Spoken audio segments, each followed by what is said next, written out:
I met people that have never gotten over experiences that they had in grade school. Yeah. Yeah. It's an epidemic. I mean, that's the suicide epidemic is so bad, and it's that line. It's a permanent solution to a temporary problem. It's just the lack of perspective. It's the lack of being able to see. Yes. You want this feeling to end, not life. Right. This feeling, and this too shall pass. You'll get through it. There's another side to this. Yes. Your perspective is just, but in that moment, it's so locked in. It's just, it's a horrible place to find yourself in. It is. And it's so difficult to understand someone else's perspective too, because we all have a certain amount of discomfort in our life, a certain amount of anxiety, a certain amount of depression. And with some people, it's just insurmountable. Yeah. And I think it's that thing of like, how difficult is it for them? And you kind of can't understand. I mean, we've had quite a lot of friends, I mean, in the comedy world, yes. that have taken their own lives. And I always think the surprising thing is how few people in comedy haven't. It's like, we should see what comedy does for people, because a lot of people are drawn to it. They're drawn to that light because of the darkness. And it's amazing actually the cathartic nature of what we do. And obviously, sadly, some people still do. Yeah, it's so devastating when someone who's loved, like a Robin Williams type person, does it. It's like, I don't think as well. I don't think you can make the pain go away if you commit suicide. All you can do is dissipate that pain.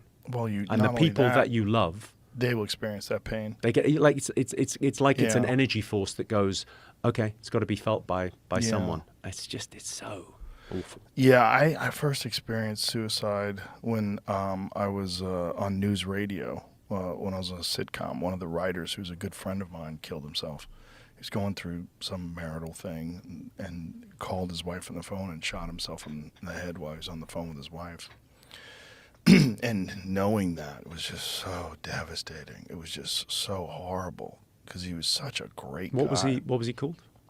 What was his name? Yeah. Drew.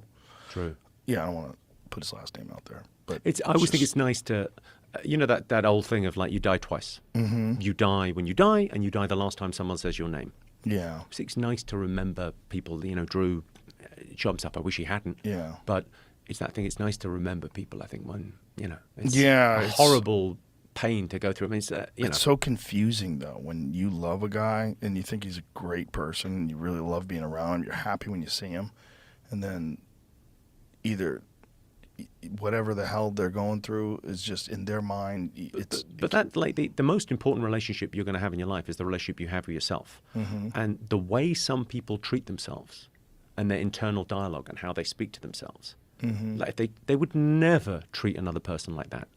Right. It's awful. And like that circle of compassion that they had, they're good to everyone else in their life. And yet they can't be good to themselves. Right. They can't include themselves in that group. Yeah. They're somehow just a voice. Yeah.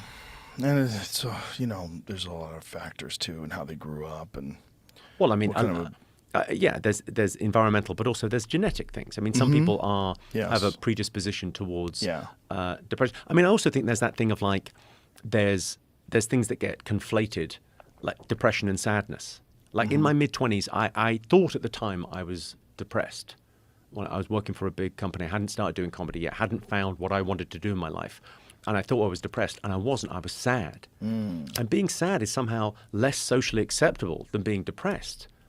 But being sad is great, because when you're sad, it's like circumstantial. I don't like the circumstance that I find myself in. Yes. But you can do something about that. Yeah. If you have a depression, a serotonin imbalance in your head, that's a hard fucking road. It's a hard fucking road. It really is. Yeah. Yeah. I mean, I do hear great things about, I mean, I've got a mutual friend of ours that was clinically depressed for 25 years and is better because he did some ayahuasca. Yeah. It's extraordinary. I think that's the other thing maybe we'll see in the next 10 years. That the medical establishment, someone up high in Pfizer is going, do you know what? I think we could cure this. That thing of whatever's in ayahuasca, I don't know what it's made from, but someone's going to be going, okay, that experience that people are having, like the microdosing mushrooms that they're giving to veterans, and they're having incredible results with PTSD and, reintegrating those guys. It's phenomenal. I mean, it's amazing it feels like that will be, we talked about the Overton window a bunch of times today, but that thing of like pushing this conversation, pushing what is acceptable to talk about, what people can do. Yes, and that's a great example of that Overton window, because that was not acceptable to talk about just a few decades ago. No, just a few years ago. Yeah. I mean, really, after Timothy Leary, it all got shut down and kind of, okay, the classification for drugs went crazy. It strikes me that that William Gibson, the sci-fi writer? I've heard of him. He said this brilliant thing. He said, the future is here, but it's not evenly distributed. I've heard that about the apocalypse. But the idea that you go, okay, well, the apocalypse comes to us all. Yeah, well, the apocalypse is here. It's just not here. No, okay. Well, I mean, it's in the Congo. Yeah. But yeah.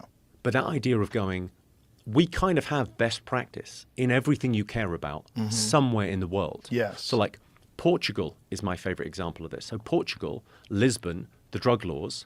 Lisbon used to be the roughest town. I mean, one of the roughest towns in Europe. It was like, it's a port city. It was a big heroin town. It was rough. And I think 15 years ago now, they legalized all drugs. Yes. And here's the thing. That's where the story ends for a lot of people. But that's not what happened. What they did was they legalized all drugs. They figured out how much money they were spending on the war on drugs. And they spent it all on rehabs and education and I've facilities. brought up that argument about America. I mean, that's the cure to the fentanyl crisis, is if they legalize drugs in America and put all the money that they're in, like...